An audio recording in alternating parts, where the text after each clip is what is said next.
الحمد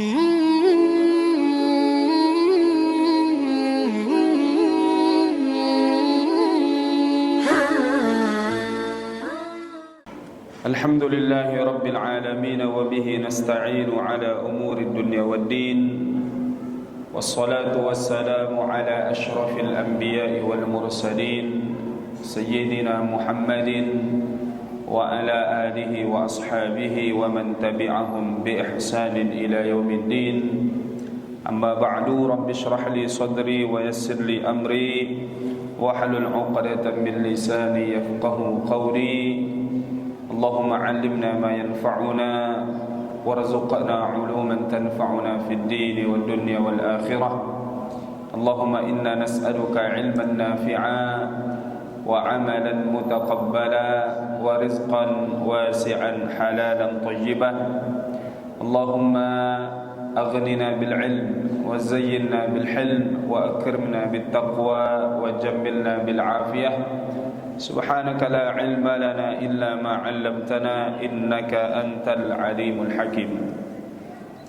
Ma'asyiral muslimin, sidang jamaah salat fardu maghrib yang dirahmati Allah Subhanahu wa taala.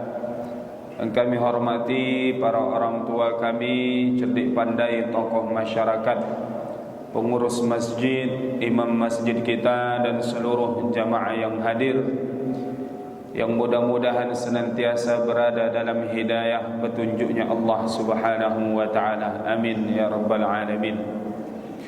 Alhamdulillah, bersyukur kita kepada Allah atas segala limpahan nikmat, karunia, inayah yang Allah berikan kepada kita. Nikmat kesehatan dan kesempatan sehingga pada malam hari ini sama-sama dapat kita hadir menunaikan kewajiban kita kepada Allah Subhanahu wa taala, yakni ibadah salat fardu maghrib yang kita laksanakan secara berjamaah, yang kemudian kita luangkan waktu kita untuk duduk di antara taman-taman syurga Allah yang ada di muka bumi ini, majalis zikir, majalis ilmu, yang mudah-mudahan dengan seringnya kita duduk di majlis zikir, majlis ilmu yang dikatakan oleh Nabi taman di antara taman syurga Allah yang ada di dunia ini, maka kelak di akhirat kita pun diperkenankan oleh Allah untuk menikmati taman syurga Allah Subhanahu wa ta'ala. Kemudian bersolawat kepada baginda Rasulullah sallallahu alaihi wasallam dengan melafazkan Allahumma salli ala sayyidina Muhammad wa ala ali sayyidina Muhammad. Assalamu alayka ya Rasulullah.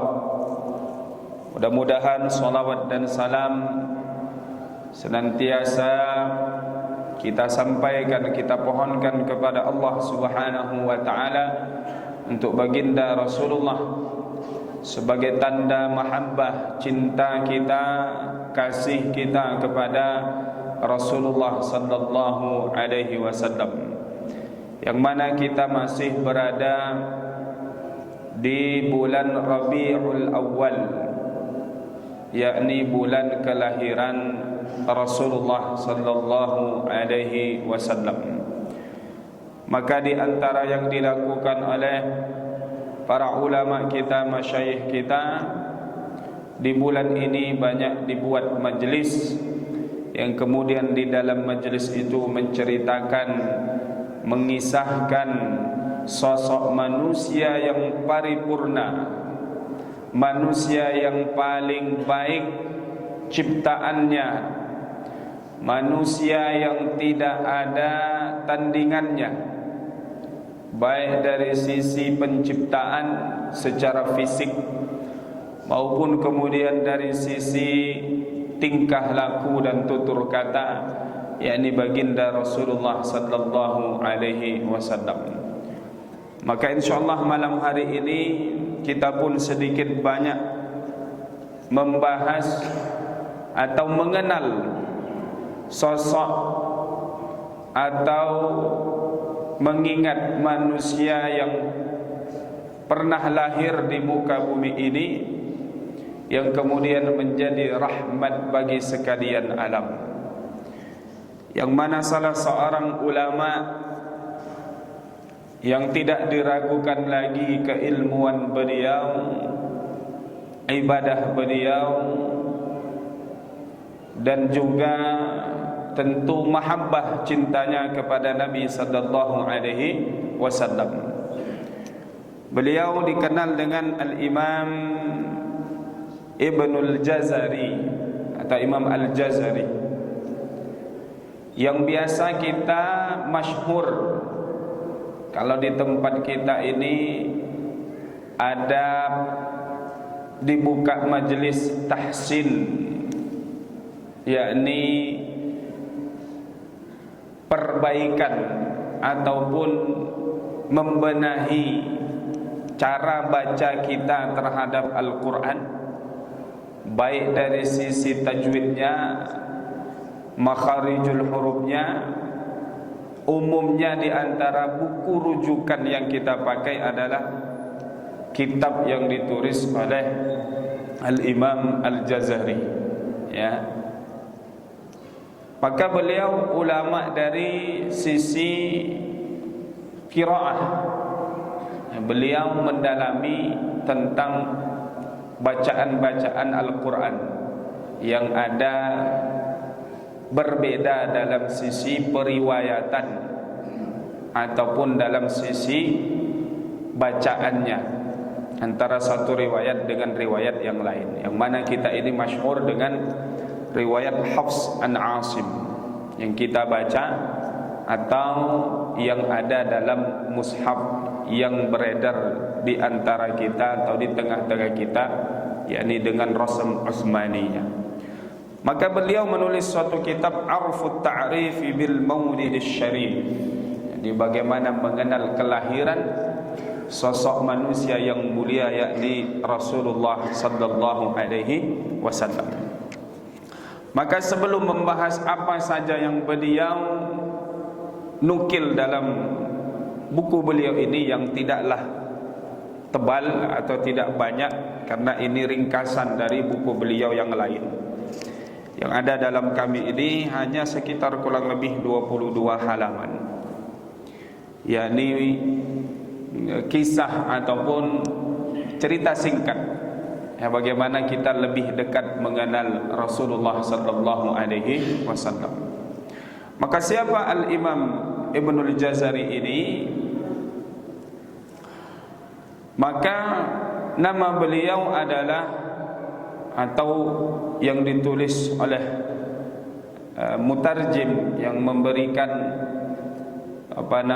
riwayat menyampaikan siapa beliau Al-Imam Al-Jazari ini, huwa Al-Imam Al-Hafiz Ilmul Qurra Syamsuddin Abul Khair Muhammad bin Ali bin Yusuf Al-Umari Ad-Dimashqi thumma Asy-Syirazi Al-Ma'ruf bibnil Al-Jazari. Jadi ini nama beliau.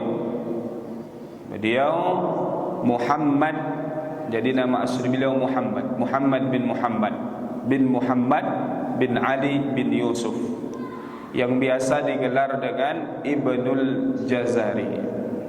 Asy-Syafi'i, di ujung namanya disematkan Asy-Syafi'i, maknanya beliau ini dalam fikihnya bermadhab ataupun mengikuti pendapat Al-Imam Asy-Syafi'i rahimahullahu ta'ala, sebagaimana kita kebanyakan atau mayoritas Muslim Indonesia ini mengikut kepada Imam Asy-Syafi'i, atau secara umum kita yang hidup di bagian Asia Tenggara ini.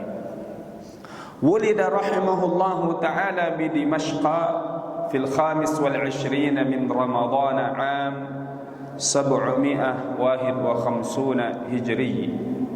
Beliau lahir di Damaskus, Syria, di tanggal 25 Ramadhan tahun 751 Hijriah. Jadi beliau ulama yang hidup di abad ke-8 Hijriah. di rumah orang saleh, maknanya dalam keluarga yang saleh. Kedua orang tua beliau orang juga yang dikenal dengan kesalehannya. Fa hafizal Qur'ana wa lahu 13 sanah. Beliau Imam Ibnul Jazari sudah menghafal Al-Quran di usia 13 tahun. Umur beliau 13 tahun dan sudah menghafal Al-Quran. Thumma bada'a bi jam'il qira'at fa qara'a ala Ibn Sallar wa Tahan wa atamma sab'ata ala Ibrahim Al-Hamawi.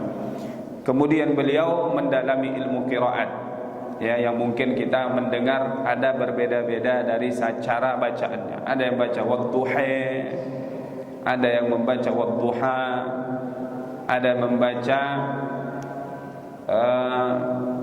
alhamdulillahi rabbil alamin arrahmanir rahim maliki yaumiddin, ada maliki yaumiddin.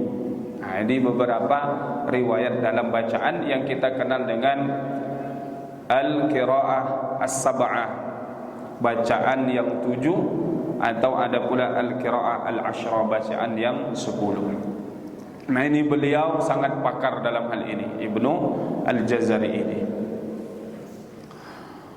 Kemudian beliau banyak melakukan rihlah, perjalanan menuntut ilmu, ya, berpindah dari suatu negara ke negara yang lain, pergi ke daerah Hijaz yang sekarang disebut Makkah, kemudian juga pergi ke Kairo, Mesir, sempat menuntut ilmu juga dengan ulama qiraat yang ada di sana. Kemudian beliau banyak menulis buku atau banyak juga menelurkan karya-karya beliau. Di antaranya ada Al-Ahadits Al-Ashrun Al-Awali, kemudian Asnal Matalib fi Manaqib Sayyidina Ali bin Abi Thalib, menceritakan sosok pribadinya Sayyidina Ali bin Abi Thalib. Kemudian Tahbirut Taysir wan Nashr fil Qira'at al-Ashr wa Taqribun Nashr, dan kitab-kitab yang lain yang beliau tulis. Kemudian secara singkat beliau wafat di tanggal 5 bulan Rabiul Awal tahun 833 Hijriah. Ini sedikit tentang biografi siapa beliau, Al-Imam Ibnu Al-Jazari rahimahullahu ta'ala, ulama yang hidup di abad ke-8 Hijriah, yang terkenal dengan kepakarannya di bidang qiraat ataupun kemudian dalam memahami tata cara membaca Al-Quran dengan baik dan benar, sehingga beliau punya satu buku, ya, kalau tidak salah Tuhfatul Atfal, ya, lil Imam Al-Jazari, karangan beliau tersebut yang ringkas, ya, bait-baitnya disusun untuk menjelaskan ilmu tajwid, tata cara membaca Al-Quran dengan baik dan benar. Faslun, pada bagian yang pertama, fi dzikri inayatil a'imma bi'arfit ta'rif. Jadi bagaimana banyak ulama yang perhatian terhadap karya beliau Al-Imam Al-Jazari ini. Sami'al kitab ala muallifihi jama'atun minal huffaz al-a'imma. Jadi banyak yang membaca buku ini atau mendengar buku ini dibaca dari awal sampai akhirnya, yang mereka dalam silsilah keilmuan sanadnya itu bersambung kepada penulis buku itu sendiri. Maknanya pernah mereka mendengar baca buku ini dibaca dari awal sampai akhir, yang kemudian kalau dirunut maka sama dengan mendengarkan langsung dari yang menulis buku ini, Al-Imam Al-Jazari. Siapa di antara mereka? Al-Huffaz. Al-Huffaz ini dulunya gelar bagi para penghafal hadis.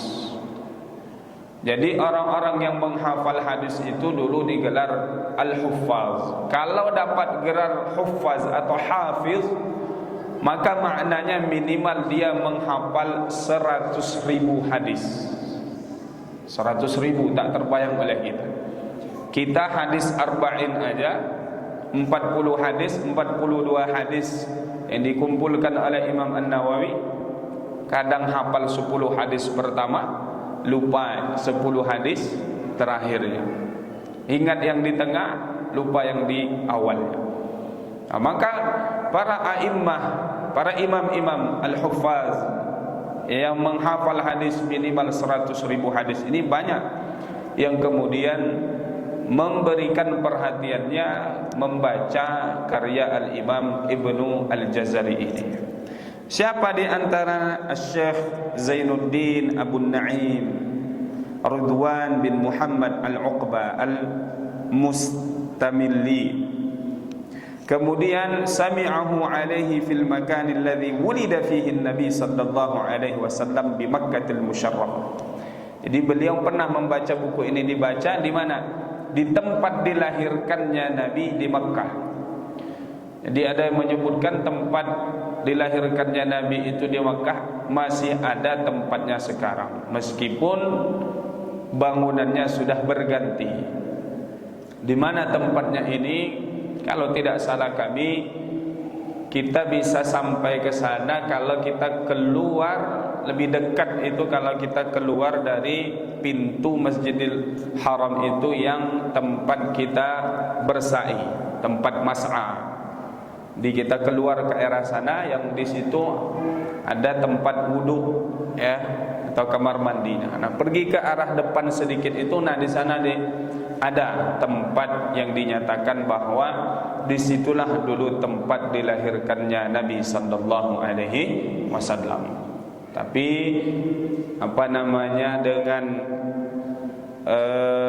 pergantian waktu dan kemudian pergantian kekuasaan dan kepemimpinan lain sebagainya, sehingga tempat itu bahasa kita tidak dilestarikan ya, karena ada beberapa sebab yang disampaikan. Ada yang mengatakan takut kalau tempat itu terlalu berlebih-lebihan dipuji dan lain sebagainya. Maka pernah ya buku ini atau sering bahkan dulunya dibaca di tempat tersebut ya, untuk mengingat kelahiran Nabi sallallahu alaihi wasallam. Nah, beliau mendengar buku ini dibaca di tempat tersebut ya, bahkan di hari Senin Al-Hadi Asyar min Dzulqa'dah, dikatakan di hari Senin tanggal 11 Dzulqa'dah di tahun 823 Hijriah. Berarti saat itu pengarang kitab ini belum wafat, kurang lebih 10 tahun sebelum beliau wafat. Kemudian ada pula yang mendengar buku ini dibacakan, di antaranya Syekhul Islam Zakaria Al-Ansari, ulama yang tidak asing lagi bagi kita di kalangan Syafi'iyah adalah Al-Imam Zakaria Al-Ansari, yang beliau wafat di Mesir, yang makamnya tidak jauh atau berdekatan dengan makam Al-Imam Asy-Syafi'i rahimahullahu ta'ala. Karena beliau memang termasuk ya yang mengimani ataupun yang mendalami fikih yang diajarkan oleh Imam Asy-Syafi'i rahimahullahu ta'ala. Kemudian banyak lagi disebutkan di sini para ulama-ulama yang kemudian memberikan perhatian terhadap kitab yang beliau tulis ini, yang tentu kita mengambil sebahagiannya saja. Baik Bapak Ibu yang dirahmati Allah Subhanahu wa taala, di awal di sini beliau sebutkan nasabuhu asy-syarif sallallahu alaihi wasallam. Garis nasab, garis keturunan silsilahnya Nabi sallallahu alaihi wasallam. Yang umum kita dengar bahwa Rasulullah garis nasab keturunannya ada sampai kepada Nabi Ismail alaihi salam, yakni putra Nabi Ibrahim. Yang kita kenal Nabi Ibrahim punya dua anak, Nabi Ismail dan Nabi Ishaq. Nabi Ishaq ini punya anak Nabi Yaqub. Nabi Yaqub digelar sebagai Israel, maka garis keturunannya nanti yang digelar atau disebut dengan Bani Israel. Nah, di antara sebab Kenapa orang-orang Bani Israel tidak mau mengikuti ajaran Nabi Muhammad sallallahu alaihi wasallam? Karena mereka mengira nabi terakhir yang akan diutus itu dari kalangan Bani Israel. Mereka mengetahui, mereka mendapatkan dalam kitab mereka bahwasanya akan ada nabi terakhir yang diutus oleh Allah Subhanahu wa taala. Tapi mereka mengira nabi ini masih dari kalangan Bani Israel, karena memang banyak nabi yang diutus untuk Bani Israel ini. Tapi ternyata Nabi Muhammad diutus dari garis nasabnya Nabi Ismail alaihi salam. Maka beliau adalah Sayyiduna Muhammad ibn Abdullah ibn Abdul Muttalib ibn Hashim ibn Abdi Manaf ibn Qusay bin Kilab bin Murrah bin Ka'ab bin Lu'ay bin Ghalib bin Fihr bin Malik bin Nadar bin Kinanah bin Khuzaimah bin Mudrika bin Ilyas bin Mudar bin Nizar bin Ma'ad ibn Adnan ila huna muttafaqun alaih. Jadi nasab yang kita sebutkan tadi itu disepakati oleh ulama sampai pada bagian Adnan. Siapa Adnan ini? Nah, wakhtalafu fi tasmiyati baqiyati ajdadihi sallallahu alaihi wasallam min sayyidina Adam sallallahu alaihi wasallam ila Adnan. Jadi berselisih nanti siapa-siapa saja yang bersambung setelah Adnan ini sampai kepada Nabi Adam alaihi salam. Ma'ittifaqim ala anna Adnan min dzurriyyati sayyidina Ismail al-Dhabih. Dan mereka sepakat bahwa Adnan ini adalah dari garis keturunan Nabi Ismail alaihi salam. Al-Dhabih maknanya yang disembelih. Karena kita mendengar kisahnya bagaimana Nabi Ismail ini yang kemudian diminta oleh Allah untuk disembelih, dikorbankan untuk sebagai bentuk ketaatan Nabi Ibrahim kepada Allah Subhanahu wa taala. Karena dalam keyakinan orang-orang Yahudi atau Nasrani, mereka mengira yang disembelih itu adalah Nabi Ishaq. Ada dinukil seperti itu. Nah, ini Bapak Ibu yang dirahmati Allah Subhanahu wa taala. Jadi jelas garis keturunannya Nabi sallallahu alaihi wasallam. Bahkan beliau mengatakan innallaha astafa min waladi Ibrahim Ismail. Allah memuliakan, mensucikan di antara dari garis keturunan Nabi Ibrahim adalah Nabi Ismail, dan memuliakan dari keturunan Bani Ismail ini Kinanah yang kita sebutkan tadi, ada bin Kinanah. Kemudian dari Kinanah ini lahir atau garis keturunannya kepada Quraisy, dan kemudian dari Quraisy itu yang dipilih adalah Bani Hashim, yang kemudian dari Bani Hashim itu lahirlah Rasulullah sallallahu alaihi wasallam. Ini dari keturunan Nabi Rasulullah SAW dari Bani Quraisy, dari Bani Hashim. Dan Bani Quraisy ini termasuk kabilah yang terpandang, yang terhormat dalam kabilah Arabnya. Nah, Bapak Ibu yang dirahmati Allah Subhanahu wa taala, Rasulullah sallallahu alaihi wasallam dalam suatu riwayat juga menyebutkan innallaha ikhtara khalqahu fakhtara minhum bani Adam. Allah memilih di antara ciptaannya, dan Allah memilih dari mereka itu Nabi Adam alaihi salam, atau keturunan Nabi Adam. Tsumma ikhtara bani Adam fakhtara minhum al-Arab. Dan di antara dari garis keturunan Nabi Adam ini banyak bangsa dan suku, maka Allah memilih bangsa Arab. Kemudian dari bangsa Arab itu mereka memilih Bani Hashim. Kemudian dari Bani Hashim itu memilihku, kata Nabi sallallahu alaihi wasallam. Falam azal khiyaran min khiyarin ala man ahibba al-araba fa bihubbi uhibbuhum. Maka kita disuruh untuk mencintai bangsa Arab, ya, karena Nabi kita dari keturunan bangsa Arab. Sekarang banyak muncul narasi-narasi yang ada kecenderungan agar kita ini membenci bangsa Arab. Apa tujuannya? Ya, agar kita juga tidak suka kepada Rasulullah sallallahu alaihi wasallam yang beliau jelas dari garis keturunannya dari bangsa Arab. Maka siapa yang mencintai mereka maka aku pun mencintai mereka, kata Nabi. Yang membenci bangsa Arab berarti juga aku membencinya, kata Rasulullah sallallahu alaihi wasallam. Kemudian dalam beberapa atau dalam riwayat juga disebutkan bahwa Rasulullah ini berpindah sulbinya atau kemudian yang nanti akan sampai kepada rahim ibunda Sayyidah Aminah itu tidak pernah berpindah dengan jalur atau bahasa kita dengan perkawinan yang tidak sah atau tidak baik, atau bahasanya lewat jalur perzinahan, wal'iyazubillah.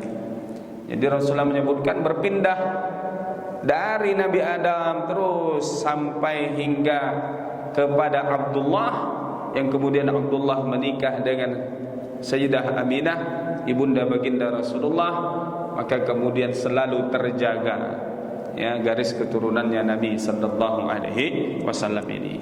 Nah, kalau kita tidak tahu ya bagaimana, apakah pernah berpindah, wallahu a'lam. Tapi kalau Rasulullah beliau menyebutkan terjaga beliau ini perpindahannya dari sejak Nabi Adam sampai keturunannya sampai kepada Abdullah. Itulah diantara kemuliaan nasab atau garis keturunannya Nabi sallallahu alaihi wasallam. Hamala ummuhu atau hamlu ummihi bihi sallallahu alaihi wa alihi wasallam. Bagaimana Rasulullah kemudian berada di dalam rahim Aminah ibunda beliau. Maka disebutkan yang lazim sudah kita ketahui bahwasanya Aminah ibunda Rasulullah bercerita kalau beliau itu merasa tidak hamil karena tidak merasakan kesusahan-kesusahan yang dirasakan normalnya perempuan yang sedang hamil. Ya mual-mual, ya kemudian sakit pinggang, susah tidur dan lain sebagainya. Jadi Rasulullah tidak menyusahkan ibu beliau. Fahamaltu bin Nabi sallallahu alaihi wasallam, fahamalat bin Nabi sallallahu alaihi wasallam wa ummuhu Aminah wa kanat taqul. Ketika Rasulullah sedang dikandung Aminah, Aminah mengatakan ma sya'urtu anni hamaltu bihi. Saya tidak merasa sedang hamil atau sedang mengandung Rasulullah sallallahu alaihi wasallam. Juga bercerita Sayyidah Aminah, wa atani atin wa ana bainan naimi wal yaqadhani.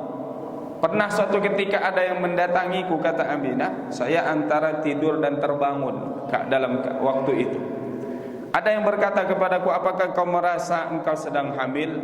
Maka Sayyidah Aminah mengatakan, ma'adri, saya tidak tahu. Maknanya tidak bisa memastikan apakah saya hamil atau tidak.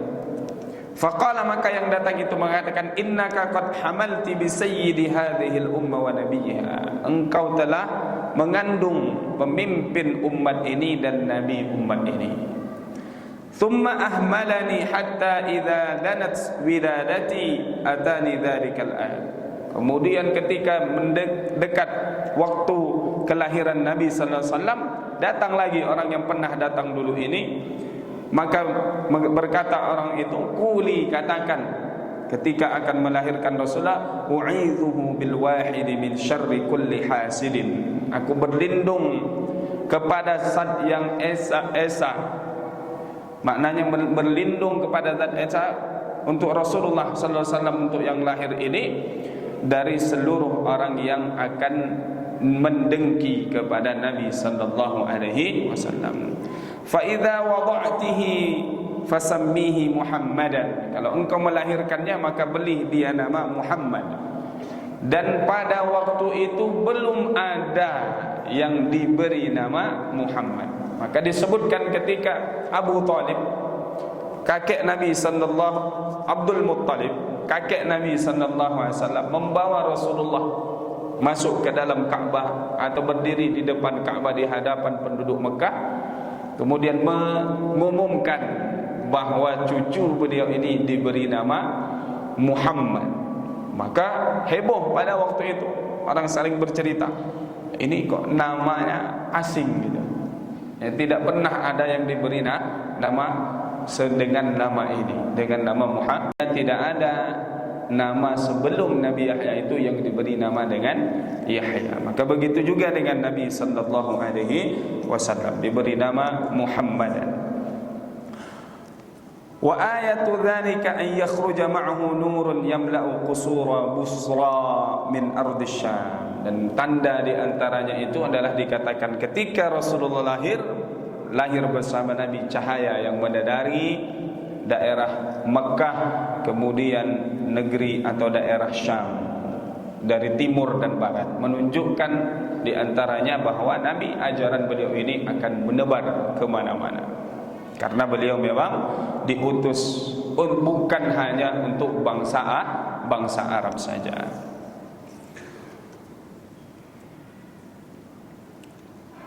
Wa yurwa anna Allah tabaraka wa ta'ala lamma arada khalqa nabiyhi Muhammadin sallallahu alaihi wasallam fi batni ummihi wa kana dhalika fi lailatul jum'ati min syahr Rajab. Ada riwayat menyebutkan ketika Allah ingin menciptakan Nabi sallallahu alaihi wasallam atau meletakkan Rasulullah sallallahu alaihi wasallam di dalam rahim ibunya, yaitu di malam Jumat di bulan Rajab, amara fi tilkal laili ridwan khazinal jinan. Disuruh pada malam hari itu malaikat Ridwan, penjaga pintu surga, untuk membuka surga Firdaus. Wa nudiya minas samawati wal ardi anna an-nur al-maknun al-makhzun alladhi yakunu ma'ahu an-nabi al-hadi fi hadhihi al-lailah yastaqirru fi batni ummihi alladhi yatimmu khalquhu wa yakhruju ila an-nasi basyiran wa nadhira. Dan dikatakan cahaya yang ada itu kemudian diletakkan di dalam rahim ibu Rasulullah SAW ketika Rasulullah kemudian lahir bersama Nabi bersamanya Nabi cahaya. Dan ini banyak riwayat yang menyebutkan kisah ini. Maka dalam Al-Barzanji pun disebut nurun yatala'la'u sana, ketika Rasulullah lahir bersama cahaya. Kemudian tarikhu maulidihi, ini masih ada beberapa tapi kita ringkas. Kemudian kelahiran Rasulullah sallallahu alaihi wasallam, sebagaimana yang sama-sama lazim kita ketahui bahwa beliau di bulan lahir di hari Senin bila khilaf. Tidak ada perselisihan di kalangan ulama bahwa beliau lahirnya di hari Senin. Tak ada yang menyebut hari Selasa, Rabu atau Kamis. Fi syahri Rabiul Awwal ala sahih, dan di bulan Rabiul Awwal. Kalau ada perselisihan perbedaan, tapi yang sahih menurut para ulama adalah di bulan Rabiul Awwal. Lailatul Tsani Asyar minhu alal asah. Begitu juga ada perbedaan tanggal berapa, dan yang banyak dibenarkan oleh ulama adalah malam ke-12 di bulan Rabiul Awwal. Amul fili alal masyhur, di tahun gajah sebagaimana yang masyhur yang disampaikan atau diketahui.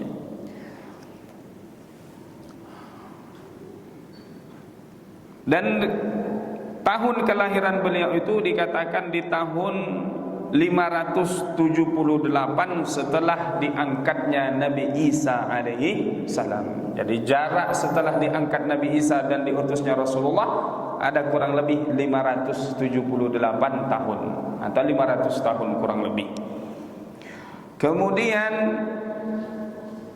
dari sejak diturunkannya Nabi Adam ke muka bumi ini dan hari dilahirkannya atau tahun dilahirkannya Nabi sallallahu alaihi wasallam, jaraknya disebut di sini ada kurang lebih 6043 tahun dari sejak diturunkannya Nabi Adam alaihi salam. Itu di antara tanggal kelahiran Rasulullah sallallahu alaihi wasallam. Irhasatu maulidihi sallallahu alaihi wasallam, tanda-tanda ataupun kemudian bagaimana kelahiran Nabi sallallahu alaihi wasallam ini. Qalat ummuhu sallallahu alaihi wasallam, berkata ibunda Nabi yakni Aminah, falamma fasala minni kharaja ma'hu nurun adha'a lahu ma bainal masyriq wal maghrib. Ketika sudah dilahirkan Nabi sallallahu alaihi wasallam ini, lahir bersama Nabi cahaya. thumma waqa'a 'ala al-ardi mu'tamidan 'ala yadayhi jathiyan 'ala rukbatayhi rafi'an ra'sahu ila as-sama'. Ketika Nabi lahir itu langsung dalam keadaan sujud, kemudian mengangkat mendongak kepalanya. Jadi Nabi lahir itu berbeda dengan kebanyakan kita manusia.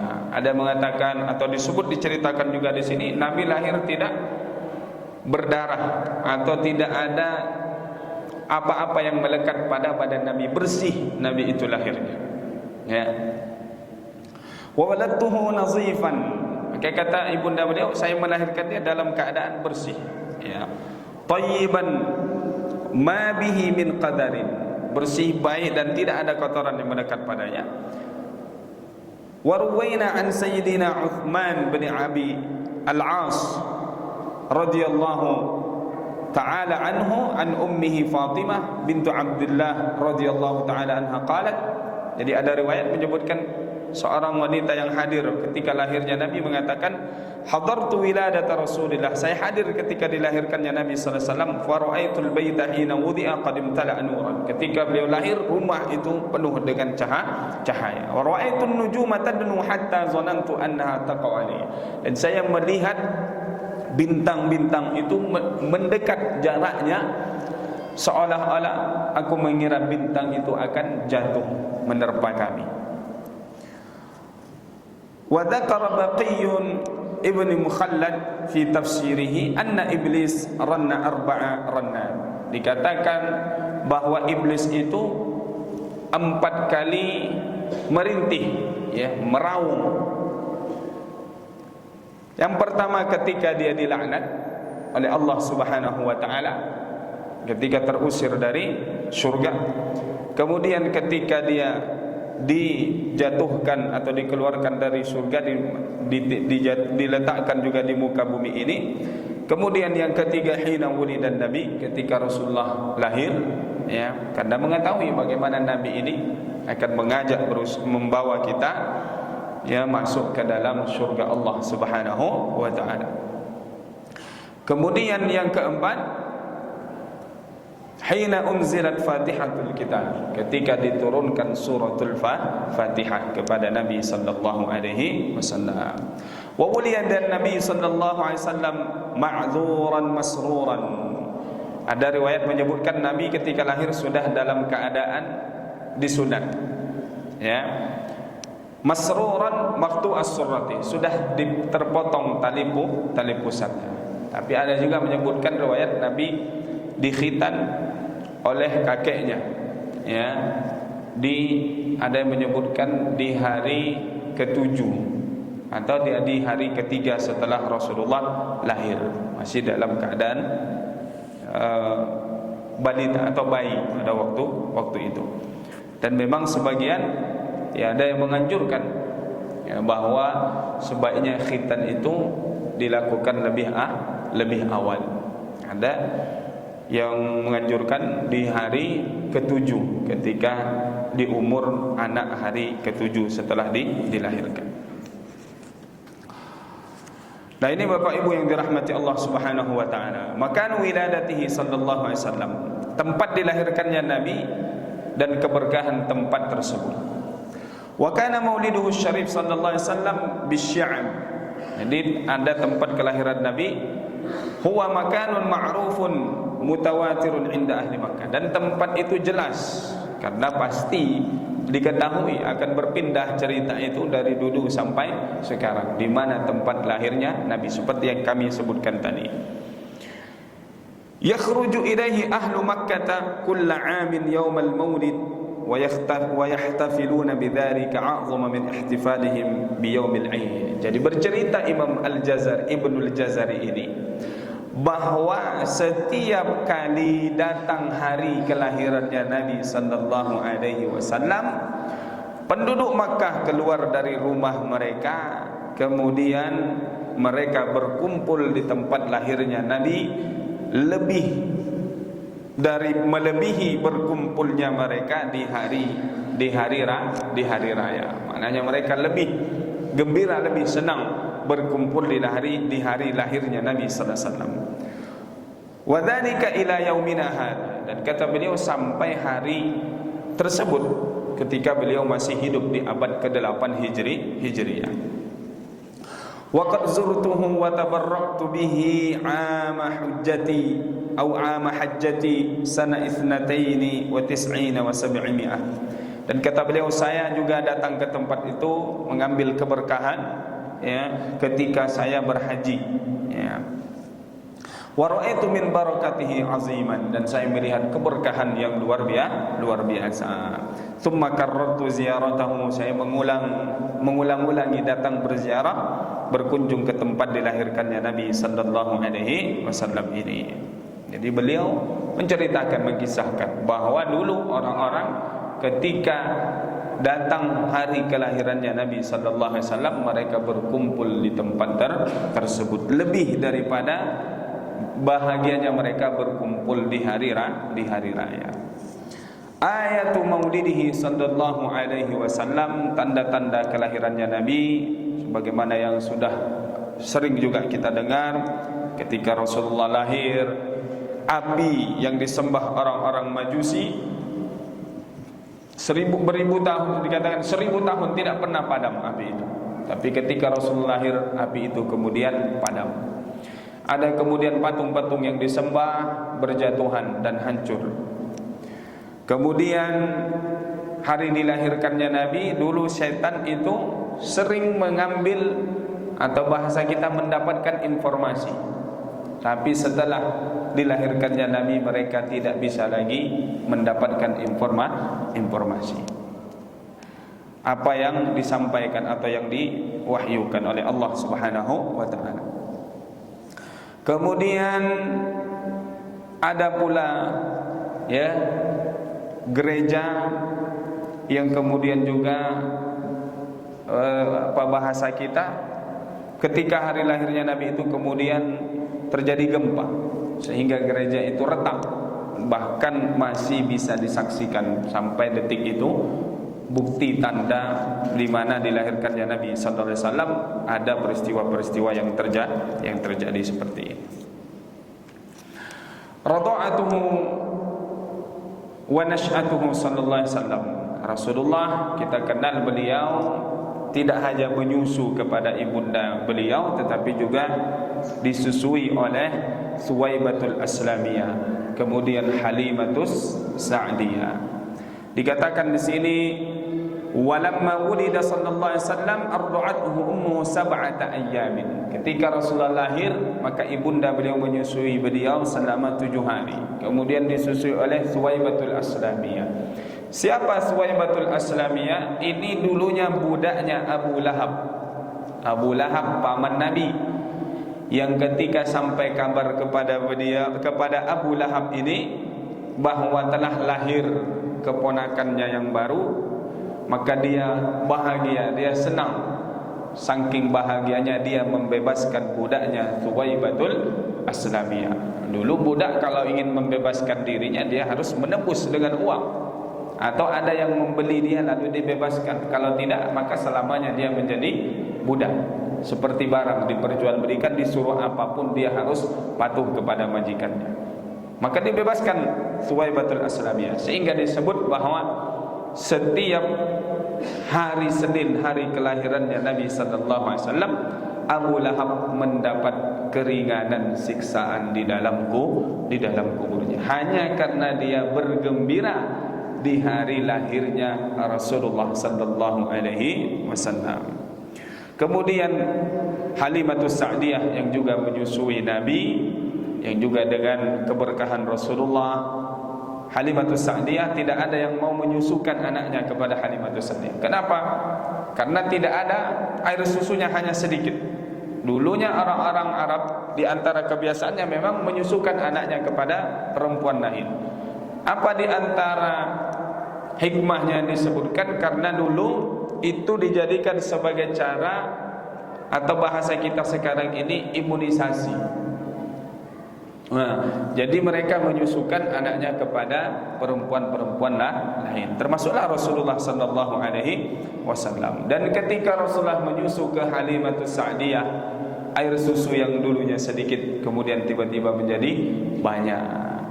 dan hewan gembalaannya kambing yang tidak ada juga air susunya kemudian menjadi penuh air susunya.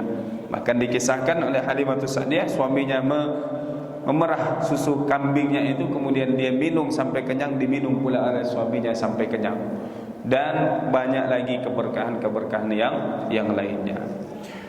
Dan Rasulullah menyusu kepada Halimatus Sa'diyah, dikatakan ketika Rasulullah usia 4 tahun, kurang lebih 4 tahun, itu pertama kali Nabi dibelah dadanya oleh malaikat yang datang kemudian dibersihkan hati Nabi sallallahu alaihi wasallam. Setelah peristiwa itu, Halimatus Sa'diyah merasa khawatir, takut terjadi apa-apa dengan Nabi. Maka dibawa oleh Rasulullah kepada Ibunda Aminah, dikembalikan, tapi dalam keadaan yang setengah-setengah. Maknanya Halimatus Sa'diyah sebenarnya tidak ingin mengembalikan Rasulullah, dia masih ingin menyusui Nabi sallallahu alaihi wasallam, atau kemudian masih ingin merawat Nabi sallallahu alaihi wasallam ini. Nah, kemudian sebagaimana yang kita ketahui ya, bahwa Rasulullah wafat ibunda beliau di umur 6 tahun. Ketika saat itu disebutkan bahwa Rasulullah bersama ibundanya pergi untuk berziarah melihat ke makam ayahnya Abdullah, yang kemudian dalam perjalanan pulang meninggal Sayyidah Aminah ibunda Rasulullah sallallahu alaihi wasallam bil Abwa, di daerah yang namanya Abwa. Nah, ini Bapak Ibu yang dirahmati Allah Subhanahu wa taala, kemudian tumbuh Nabi ya, yang pertumbuhan Rasulullah ini dikatakan tumbuhnya Nabi 1 bulan untuk anak biasa itu 1 hari bagi Nabi sallallahu alaihi wasallam. Maka dikatakan yaqumu fi 3, Nabi itu sudah bisa berdiri di umur 3 bulan. Wa qawiyat wa masya fi 9, sudah bisa berjalan di umur 9 bulan. Wa qawiyat wa masya fi 5, berdiri di umur 3 bulan, berjalan di umur 5 bulan, kemudian sudah kuat, sudah bisa berdiri di umur 9 bulan. Nah, kalau anak sekarang baru bisa berdiri mungkin setahun ya, atau setahun lebih baru bisa berjalan, tapi tidak dengan Nabi sallallahu alaihi wasallam. Begitu juga dalam keseharian Rasulullah sejak kecil, tidak seperti ya, ataupun kemudian tidak sama, beda pertumbuhannya dengan anak-anak yang biasa, karena beliau ya dikhususkan oleh Allah Subhanahu wa taala. Kemudian beliau dari kecil mengembala kambing, dan memang dalam satu riwayat dikatakan bahwa tidak ada nabi yang diutus oleh Allah kecuali dulunya dia menjadi pengembala kambing. Di antara Nabi Musa alaihissalam mengembala kambing di daerah Madian, ada yang menyebutkan 7 sampai 10 tahun. Bahkan tongkat yang dibawa oleh Nabi Musa ketika mendapatkan wahyu, ditanya, "Ma fi yaminika ya Musa?" Apa yang berada di tangan kananmu wahai Musa? "Hiya asaya atawaqqa'u bihi wa akhushu 'alaiha bi ghanami." Dia adalah tongkat yang aku pakai berjalan dan aku pakai untuk mengembala kambing-kambingku. Dan itulah tongkat yang kemudian bisa menjadi mukjizat Nabi Musa membelah Laut Merah dan berubah menjadi ular yang besar.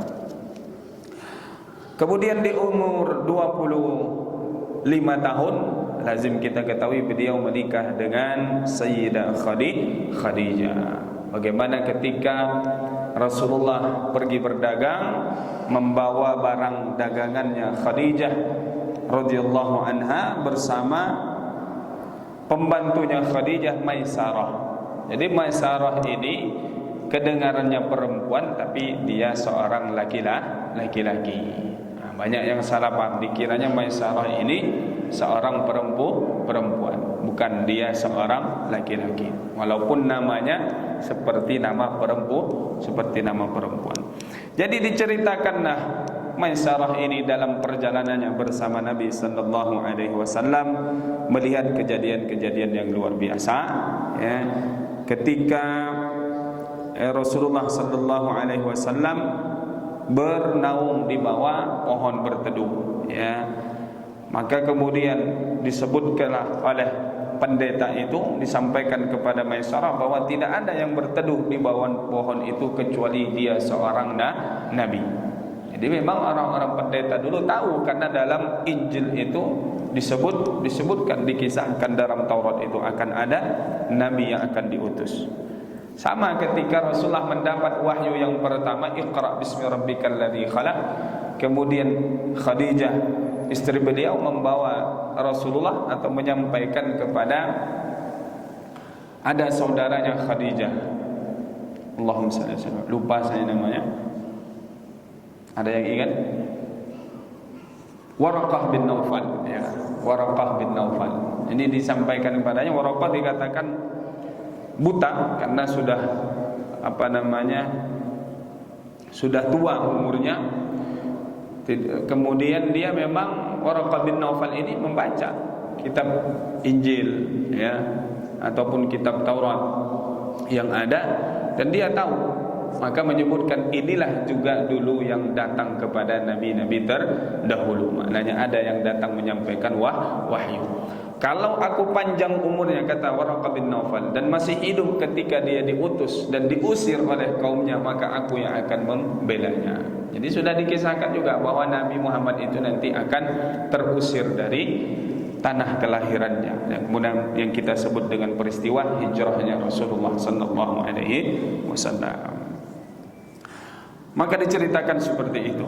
Maka ditanya Maisarah ini, afi ainaihi humratun, apakah di matanya Rasulullah itu ada kemerah-merahan? Maka di antara ciri fisik Nabi, mata Nabi yang hitam itu hitam pekat warnanya. Nah, di yang bagian putihnya itu ada sedikit kemerahan, ada warna merah-merahnya. Nah, maka Maisarah mengatakan iya.